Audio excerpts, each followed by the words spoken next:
नमस्कार, मैं हूं दीपाली राणा। आप देख रहे हैं कमोडिटी कॉल और कमोडिटी मार्केट के पूरे एक्शन पर नजर रहेंगे। कुछ इंपॉर्टेंट खबरें भी आपके सामने लेकर आएंगे। बात करेंगे स्पेशली सरसों की और साथ ही सोने की। मोपा ने सरसों की फसल और पेराई से जुड़े आंकड़े पेश कर दिए हैं। क्या है स्थिति, कैसे है देश में मांग, इस पर हम बातचीत करेंगे। मोपा के ज्वाइंट सेक्रेटरी अनिल छत्तर हमारे साथ मौजूद रहेंगे। वहीं भारत सरकार यूके के साथ फ्री ट्रेड एग्रीमेंट यानी एफटीए करने के बेहद करीब पहुंच गई है। इसे ज्वेलरी इंडस्ट्री कैसे देखती है, बताने के लिए हमारे साथ जीजेसी के पास चेयरमैन नितिन खंडेलवाल मौजूद हैं और स्ट्रैटेजीज पर बातचीत करने के लिए एलकेपी सिक्योरिटीज के वीपी जतिन त्रिवेदी हमारे साथ बने हुए हैं। आप सभी का स्वागत है इस शो में। लेकिन पहले बात गोल्ड की कर लेते हैं। प्राइसेस पर तो आउटलुक लेंगे ही, लेकिन जो ये लेटेस्ट डेवलपमेंट हुई है, जो सोर्सेज के थ्रू में जानकारी मिल रही है कि यूके के साथ इंडिया जल्द ही फ्री ट्रेड एग्रीमेंट साइन कर सकता है, इसके क्या मायने हैं ज्वेलरी इंडस्ट्री के लिए, स्पेशली इसको समझने की कोशिश करते हैं। क्योंकि दोनों देशों के बीच में जो बातचीत है वो काफ़ी फाइनल स्टेज में पहुंच चुकी है। सोर्सेज के थ्रू जो जानकारी मिली है, और अगर ऐसा होगा तो एफटीए से जो एक दूसरे दोनों ही देशों के बीच के जो प्रोडक्ट इधर उधर जाते हैं उन पर ड्यूटी घटते हुए दिखाई देगी। नितिन खंडेलवाल हमारे साथ बने। नितिन जी नमस्कार, स्वागत है आपका। तो पहले तो ज्वेलरी इंडस्ट्री के पर्सपेक्टिव से आपसे जानना चाहते हैं, डायमंड है या फिर गोल्ड पर इम्पोर्ट ड्यूटी के एक्सपेक्ट करें घटती हुई दिखाई देगी अगर ये फ्री ट्रेड एग्रीमेंट साइन होता है तो? देखिए, फ्री ट्रेड एग्रीमेंट का तो दबाव इसलिए बढ़ गया था कि ट्रम्प साहब के आने के बाद में जिस हिसाब से अनसर्टेनिटी चल रही है, तो 3 साल से टीटी चल रही थी। 26 पॉइंट पे बातचीत चल रही थी यूके के कॉमर्स मिनिस्टर के साथ में, उसमें से 25 पॉइंट के ऊपर एग्री हो गए, ऐसा हमको खबर मिली है। तो ये ट्रीटी बहुत ज्यादा इंपॉर्टेंट है क्योंकि अपनी यूएई के साथ में थी और एक्सपोर्ट की कमी हो रही थी। इसलिए हमारे वाणिज्य मंत्री जी को मैं धन्यवाद दूंगा कि वो जेम एंड ज्वेलरी को सेक्टर को बढ़ाने के लिए दुनिया में जहां जहां पॉसिबिलिटी है उनके साथ में टाइप करने के लिए उन्होंने विशेष समय निकाला है और ये टीटी से डेफिनेटली फायदा होने वाला है। ओके, लेकिन अगर हम यूके की बातचीत करें तो एग्जिस्टिंग जो ट्रेड सिनेरियो है वो कैसा है, और अगर ये एफटीए साइन होता है तो क्या एक्सपेक्ट करें कि यहाँ पर सुधार देखने को मिलेगा? हाँ, बिल्कुल मिलना चाहिए सुधार, क्योंकि अभी हमारा सबसे बड़ा एक्सपोर्ट जो होता था वो यूई के थ्रू होता था या यूई में होता था, और यूके में भी हमारा एक्सपोर्ट होता ही है। वहां के सारे शोरूम्स के अंदर जेम एंड ज्वेलरी में Indian handcrafted jewellery always available होती है। लेकिन इस टीटी के होने के बाद में इंपोर्ट ड्यूटी भी घटेंगी और खास करके लेबर इंटेंसिव जितना भी ज्वेलरी इंडिया के अंदर होती है, पर्टिकुलरली हैंडक्राफ्टेड, उसकी डिमांड यूके में बढ़ाई जा सकती है। उसके लिए हमारी गवर्नमेंट के साथ में हम लोग लगातार संपर्क के अंदर है। तो मुझे लगता है कि ये टीटी से ड्यूटी तो कम होंगी क्योंकि और एक्सपोर्ट के अंदर बहुत इसके बेनिफिट बढ़िया होंगे। और इसमें कि जब तक कि पूरा डिटेल नहीं आता उसके ऊपर ज्यादा कमेंट करना ठीक नहीं है, लेकिन हमारे रिकमेंडेशन हमने गवर्नमेंट को दिए है और आने के बाद में हम एक मीटिंग करने की कोशिश करेंगे जिसमें हमारे सुझाव, हमारी स्टडी हम गवर्नमेंट के साथ में साझा करेंगे। ओके, अच्छा चलिए ठीक है। बिल्कुल ये एक्सक्लूसिव सोर्सेज के थ्रू खबर है, जब कंफर्मेशन आएंगी तो डिटेल्स के साथ बातचीत करना ज़्यादा वाजिब रहेगा। लेकिन डेफिनेटली एक पॉजिटिव कदम होगा और डेफिनेटली जो ट्रेड है दोनों ही देशों के बीच में वो बढ़ता हुआ दिखाई देगा। अच्छा, अब आप कनेक्टेड ही है नितिन जी, तो गोल्ड के प्राइसेस पर, वॉल्यूम्स पर आपकी राय लेना चाहेंगे। कैसे देख रहे हैं आप यहाँ से आगे के प्राइस मोमेंटम को, और किस तरीके के फिलहाल डिमांड देखने को मिल रही है? देखिए, लगातार आपके चैनल पे मैं आते रहता हूं और हमने ये जो रेट का अंदेशा था ये बहुत पहले बता दिया, क्योंकि सभी को पता है, रीजन के डिटेल में नहीं जाएंगे। वर्ल्ड की सारी सेंट्रल बैंक्स इसको बाय कर रही है, चाइना की इंश्योरेंस कंपनियां बाय कर रही है, और यूके के और यूएई के अंदर जो भी है उनका डॉलर से भरोसा उठते जा रहा है। तो इसमें गोल्ड की डिमांड में कोई कमी नहीं है। और इस बार की अक्षय तृतीया हमारी एक्सपेक्टेशंस 10 से 15% कम की थी, सरप्राइजिंगली 35% सेल ज्यादा हुआ, जो कि एक पूरी खुशी की लहर पूरे जेम एंड ज्वेलरी सेक्टर में है और एक कॉन्फिडेंस भी उससे लौट आया है। बहुत अच्छी डिमांड हुई है और बहुत अच्छा सप्लाई भी हो रहा है। तो मुझे कोई भी दिक्कत डिमांड सप्लाई में नजर नहीं आ रही। और डिस्काउंट चल रहा था मार्केट के अंदर जब रेट बहुत बढ़े हुए थे, उसका भी कस्टमर को बहुत बड़ा बेनिफिट मिला ही है। ओके, चलिए शुक्रिया नितिन जी अपनी राय देने के लिए इन खबर पर और प्राइसेस पर। जतिन त्रिवेदी भी है। जतिन, आप कैसे देखते हैं गोल्ड के भाव को? नए हाई छूने के बाद थोड़ा सा कंफर्ट दे रहा है कंज्यूमर्स को बाइंग के हिसाब से? फिलहाल गोल्ड के भाव देखें तो 93,314 के आसपास ट्रेड करते हुए दिखाई दे रहे हैं।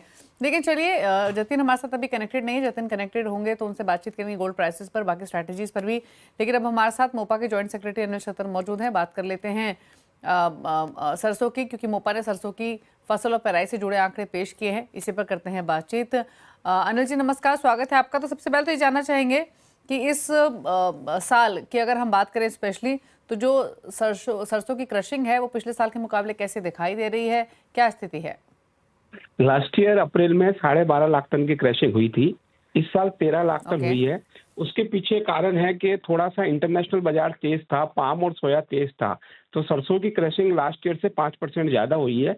अराइवल करीब करीब सेम हुई है, 15 लाख टन की अराइवल लास्ट ईयर थी, 15 लाख टन की अराइवल अभी हुई है।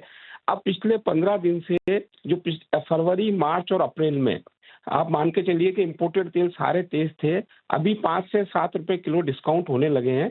इस साल आने वाले महीने में इसकी क्रशिंग थोड़ा कम होना चालू हो जाएगी, लेकिन लास्ट ईयर से अप्रैल में 13 लाख टन की क्रशिंग हुई है, 12.5 लाख टन के सामने 50,000 टन ज्यादा क्रशिंग हुई है। ओके।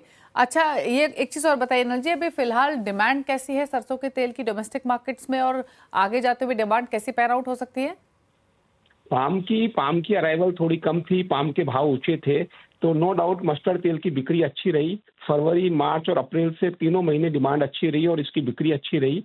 और आने वाले टाइम में मई और जून में 15 जून तक डिमांड कम हो जाती है गर्मी पड़ने की वजह से, तो मुझे लगता है कि थोड़ा सा आने वाले टाइम में अराइवल भी कम होगी, क्रैशिंग भी कम रहेगी और डिमांड भी कम रहेगी इसके अंदर। तो फिर आगे जाते हुए सरसों या फिर सरसों के तेल का बाजार कैसे देखते हैं आप? सरसों का नो डाउट इस बार स्टॉकिस्ट ने काफी स्टॉक किया है। भारत सरकार ने लास्ट ईयर अप्रैल तक 13,80,000 टन का स्टॉक किया था। इस साल 9,25,000 टन का नाफेड, एनसीसीएफ, हाफेड अन्य संस्थाओं के मार्फत 5,950 में एमएसपी पे स्टॉक किया है। तो जून जुलाई में वो भी बिकवाली आएगी, तो मुझे इसमें बड़ी तेजी देखने को नहीं लगती है। 2-3% की तेजी कभी भी डिमांड एंड सप्लाई के हिसाब से आ जाए तो आ जाए, बाकी बड़ी तेजी सरसों तेल में और सरसों में देखने को नहीं मिलती है।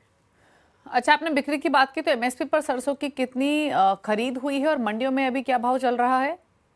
एमएसपी पे सरसों की 9.25 लाख टन की खरीद हो गई है। लास्ट ईयर ये खरीद 13,80,000 टन की थी। उसके पीछे कारण था ओके। कि लास्ट ईयर एमएसपी से 10% नीचे मंडियां बिक रही थी। इस साल एमएसपी से सिर्फ 3-4% नीचे मंडियां बिक रही है, क्योंकि भारत सरकार ने 20% ड्यूटी बढ़ा दी थी सितंबर में। तो नो डाउट किसान को फायदा हुआ है, पर पर्सनली मस्टर्ड किसान को बहुत ज्यादा फायदा हुआ है। और एमएसपी के आसपास मंडियों में सरसों बिक रही है, 5600 से 5700 मंडी बिक रही है। एमएसपी 5,950 है और 9,25,000 टन की खरीदी अप्रैल माह तक हुई है इसमें। अच्छा, एक जनरल राय आपसे और लेना चाहेंगे। अगर हम ओवरऑल पूरी एडिबल ऑयल पैक को देखें, काफ़ी कुछ डेवलपमेंट्स ग्लोबल फ्रंट पे भी हो रही हैं, प्राइस मूवमेंट के हिसाब से, अवेलेबिलिटी के हिसाब से। कैसी स्थिति आप डोमेस्टिक मार्केट्स में देख रहे हैं? कहाँ तेजी मंदी एक्सपेक्ट कर रहे हैं? कैसे देख रहे हैं पूरे एडिबल ऑयल पैक को या फिर इस बाजार को? मुझे ऐसा लगता है कि जो सरसों तेल में हमेशा जो गैप रहता था दूसरे तेलों से 10 से 15 रुपए किलो का, वो गैप बन जाएगा। सोया और पाम में तेजी देखने को नहीं मिलेगी और सरसों तेल में मद्दी देखने को नहीं मिलेगी। सरसों तेल यहाँ पे टिका रहेगा और आने वाले टाइम में सोया और पाम में जो है मद्दी रहेगी। मतलब उपभोक्ता को ऑयल मार्केट से तेजी की चिंता नहीं करनी चाहिए, तेजी का माहौल नहीं लगता है आने वाले टाइम में, अगले 2-3 महीने में। Okay, okay. तो किसानों के पर्सपेक्टिव से कुछ उम्मीद करें कि सरकार की तरफ से कुछ कदम हो सकते हैं? सरकार ने कदम उठा रखा है। 30 जून तक 5,950 में एमएसपी के लिए सरकार ने राजस्थान, एमपी, हरियाणा, गुजरात सभी जगह माल लेने के लिए तैयार है। 5,950 में सरकार की बाइंग चालू है, तो किसानों को किसी तरह का नुकसान नहीं होगा। उधर किसान को 5,950 में एमएसपी पे सरकार माल लेने के लिए तैयार है। अगर किसान देना चाहे तो वहां पे डिलीवरी हो जाएगी उनकी। अच्छा अनिल जी, एक लास्ट क्वेश्चन आपसे। इंपोर्ट्स आगे कैसे रह सकते हैं अलग अलग तेलों के, स्पेशली क्योंकि अगर हम अप्रैल के आंकड़े देखें तो हमने पाम ऑयल के इंपोर्ट्स में 24% का ड्रॉप देखा, जो कि नॉर्मल लेवल से काफ़ी नीचे रहा। डीलर्स किस तरीके से स्टेटमेंट्स हमने आते हुए देखे, हमने ओवरऑल भी एडिबल ऑयल के जो इंपोर्ट्स हैं वो घटते हुए देखे हैं। तो किस तरीके के ट्रेंड्स इंपोर्ट फ्रंट पे आगे रह सकते हैं? पाम का इंपोर्ट नो डाउट के लास्ट ईयर से इस साल कम हुआ। ये हमारे यहाँ पे 90 लाख टन पाम आता था, 70 लाख टन आया है, क्योंकि पाम में मलेशिया, इंडोनेशिया में तेजी थी। वहाँ पे B35, B40 का कुछ फार्मूला चल रहा था। लेकिन आने वाले टाइम में जो आप देखेंगे, जो फॉरवर्ड सौदे वहाँ पे अपने यहाँ फ्यूचर ट्रेडिंग बंद है, लेकिन वहाँ पे जो फ्यूचर ट्रेडिंग चल रही है उसमें आज से 2 से 3 रुपए किलो डिस्काउंट में जुलाई, अगस्त, सितंबर तक का तेल मिल रहा है। तो इंटरनेशनल मार्केट में तेजी नहीं है तेलों में, और इंटरनेशनल मार्केट से इंडिया में माल बराबर आता रहेगा और यहाँ पे सप्लाई और डिमांड में कोई कमी नहीं रहेगी। मतलब सप्लाई बराबर रहेगी माल की, बाहर के मालों की अराइवल बराबर रहेगी। और दूसरा, भारत सरकार के पास में भी 30 जून के आसपास में आप मान के चलें कि 17-18 लाख टन सरसों, सोयाबीन पड़ा है 17-18 लाख टन, 13 लाख टन मूंगफली पड़ी है। तो इन ऑल अगर ओवरऑल अपन सोचें तो ऑयल सीड की या ऑयल की कोई कमी नहीं है अपने देश में, माल मिलता रहेगा बराबर डिमांड के हिसाब से। ओके, चलिए, शुक्रिया अनिल जी आने के लिए शो में और हर पर्सपेक्टिव से अपनी राय देने के लिए, अपने व्यूज़ देने के लिए पूरे ही एडिबल ऑयल पैक पर। Thank you so much. Jatin Trivedi हमारे साथ बने हो। जतिन से पहले तो गोल्ड पर ही राय ले लेते हैं, जिस पर हम बातचीत कर भी रहे थे। जतिन, भाव को लेकर पहले तो बताइए, क्या राय है आपके इन स्तरों पर? Good afternoon Deepali. देखिए, जिस तरह से मार्केट का रिएक्शन है, इनफैक्ट ये जो टैरिफ का जो अभी फिर से जो कुछ भी अपडेट्स आती है उसके पीछे ही जो है वो रिएक्शंस तुरंत बनते हुए देखने मिल रहे हैं। आज जो ये पॉजिटिविटी के साथ में ट्रेड कर रहा है गोल्ड, जो कहीं ना कहीं 3200 के पास कल के इवनिंग सेशन में एक सपोर्ट लिया है। टैरिफ पे अभी भी क्लैरिटेशन जो है वो बन नहीं रही, क्योंकि चाइना का यही कहना है कि ट्रेड टॉक्स करने के लिए रेडी है, लेकिन एक कंक्लूसिव और कंस्ट्रक्टिव एक टॉक्स चाहिए जहाँ पे पीसफुली इस बात को आगे बढ़ाई जा सके। और यूएस की तरफ से बार-बार जो है वो टैरिफ को लेकर के कुछ भी अपडेट्स आती है तो चेंजेस हो जाते हैं। अभी हाल-फिलहाल वापस से कुछ चेंजेस आए जहाँ पे ऑटो और मेटल को छोड़ के टैरिफ को चेंजेस करने की बात चल रही है, जहाँ पे जापान ने अपनी अनसर्टेनिटी बताई है कि इससे खुश नहीं रहेंगे। तो ये जो सब अपडेट आ रही है अनसर्टेनिटी वाली टैरिफ को लेकर के, इसके कारण से गोल्ड को फिर से सपोर्ट मिल रहा है। हालाँकि अच्छी खासी बिकवाली भी हो चुकी है। पहले जिस तरह से हमने एडवाइस भी किया था कि ये हायर लेवल्स पे बहुत ज़्यादा ओवरबॉट है गोल्ड, जहाँ पे 3400-3450 के लेवल्स बहुत ज़्यादा ओवरबॉट थे। अब ये जो है वो कहीं न कहीं 3200 के पास से एक थोड़ा-सा सपोर्ट लेने की कोशिश करेगा कंटिन्यूअसली, और 3300 पे एक बेस रेजिस्टेंस भी देखने मिल रहा है। सो ये रेंज बाउंड वॉलेटिलिटी बीच में 100 डॉलर्स की जो है कहीं न कहीं 3200 से लेके 3300 इसके बीच में ट्रेड करता हुआ देखने मिलेगा गोल्ड इंटरनेशनल मार्केट्स में। घरेलू बाजार में 92,000 से लेके 91,500 एक स्ट्रॉन्ग सपोर्टिव जोन बन चुका है, और 94,500 से लेके 95,000 एक स्ट्रॉन्ग इंपॉर्टेंट रेजिस्टेंस जोन भी दिख रहा है बनते हुए। तो इस रेंज के अंदर गोल्ड जो है आपको ट्रेड करते हुए देखने मिलेगा। ट्रेडर्स के लिए एडवाइस रहेगा आज के दिन थोड़ा-सा वेट एंड वॉच करें, क्योंकि इवनिंग सेशन में आपको नॉन फार्म पेरोल्स के डेटा और अनएम्प्लॉयमेंट के डेटा आने वाले हैं, जिसके कारण से गोल्ड को जो है वॉलेटिलिटी और बढ़ते हुए देखने मिलेगी। जो एग्रेसिव ट्रेडर्स हैं, अगर वो ट्रेड करना ही चाहते हैं तो 92,800 से लेके 92,900 के आसपास जो है बाइंग जोन बन रहा है, वहां पर बाय करके चल सकते हैं। बड़ा कॉन्ट्रैक्ट गोल्ड का जो उसके लेवल्स के हिसाब से बात कर रहा हूँ मैं, जून कॉन्ट्रैक्ट की हायर साइड पे 93,500 से लेके 93,600 ये एक स्ट्रॉन्ग रेजिस्टेंस दिख रहा है। तो इन लेवल के पहले प्रॉफिट बुक करने की भी एडवाइस रहेगी, जो भी लॉन्ग पोजीशन रहेंगी उसके ऊपर। ओके। अच्छा, एक रहा है आपके सिल्वर पर भी। बीच में हमने जो हिस्टोरिक रेशियो रहता है आमतौर पे गोल्ड और सिल्वर के बीच में, वो 70:1 से बढ़कर 100:1 हो गया था। तो एंटिसिपेट यही किया जा रहा था, या तो गोल्ड के भाव कम हो या चांदी के भाव बढ़ते हुए दिखाई दें।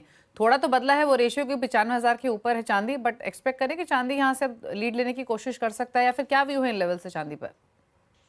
देखिए, जितना चाइना का इन्वॉल्वमेंट पॉजिटिव तरफ से रुख लेगा इस ट्रेड टॉक्स के अंदर, उतना सिल्वर जो है बेनिफिटेड रहेगा along with other base metals.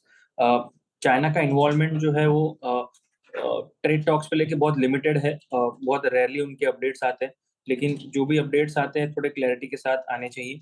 तो चांदी को जो है इससे फायदा हो सकता है कि ट्रेड डील्स पर अगर कोई उनकी तरफ से पॉजिटिविटी के संकेत आते हैं तो।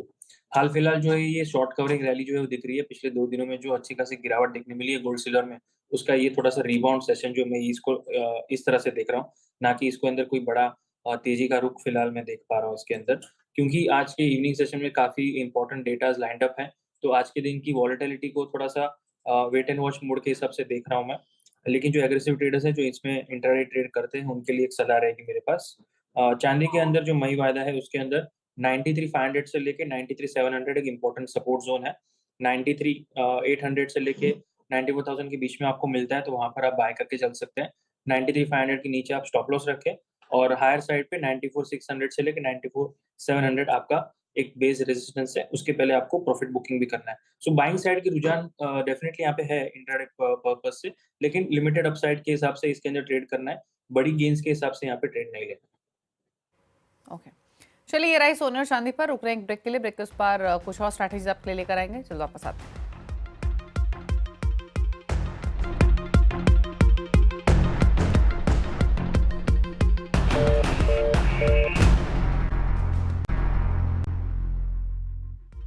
आप दे रहे हैं कमोडिटी कॉल। अब बात कर लेते हैं बाकी स्ट्रेटेजीज की, और लेकर आते हैं बेस मेटल्स आपकी स्क्रीन पर, जहां पर चांदी के साथ साथ बाकी बेस मेटल्स में भी एक एक्शन खरीदारी का बनता हुआ दिखाई दिया है।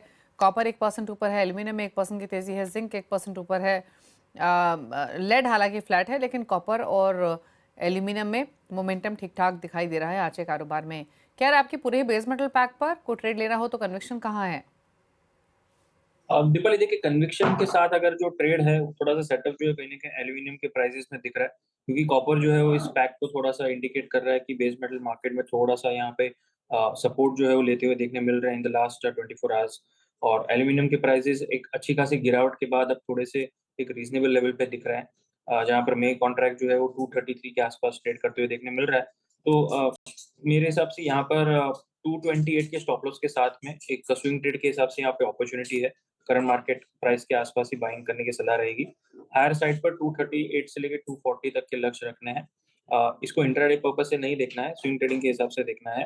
हायर साइड पे जैसे मैंने बताया 237 से 238 तक के लक्ष्य रख सकते हैं।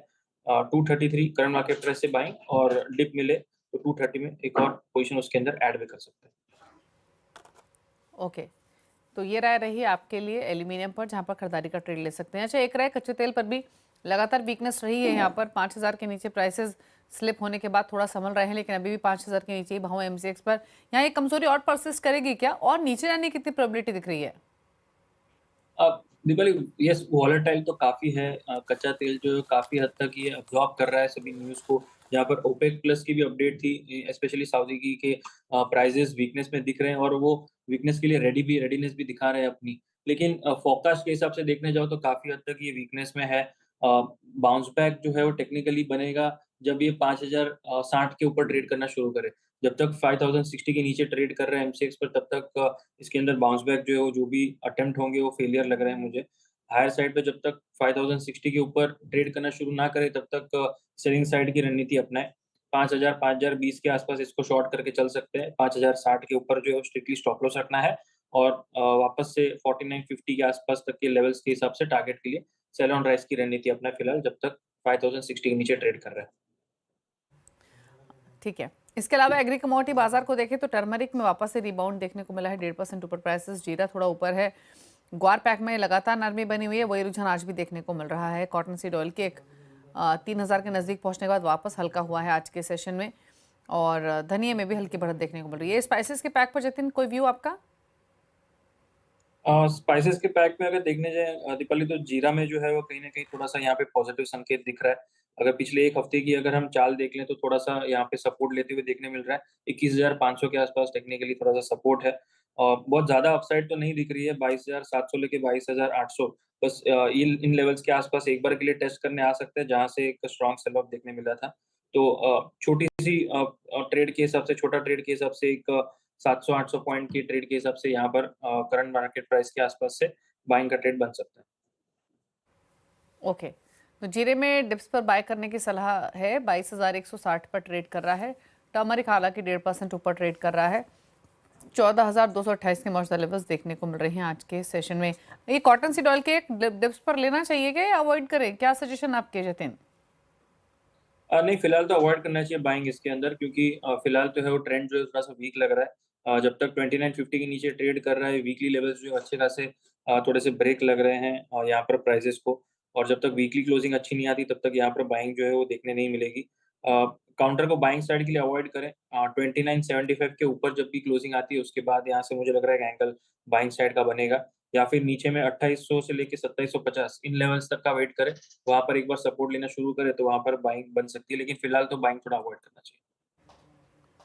चलिए, तो ये राय रही कॉटन सीड ऑयल के पर। 0.1% नीचे प्राइसेस 2885 पर कर रहे हैं trade. Thank you Jatin, show में आने के लिए और सभी स्ट्रैटेजीज रिकमेंड करने के लिए। इसी के साथ कमोडिटी कॉल में इतना ही। ब्रेक के उस पार देखिए आवाज समाचार। नमस्कार।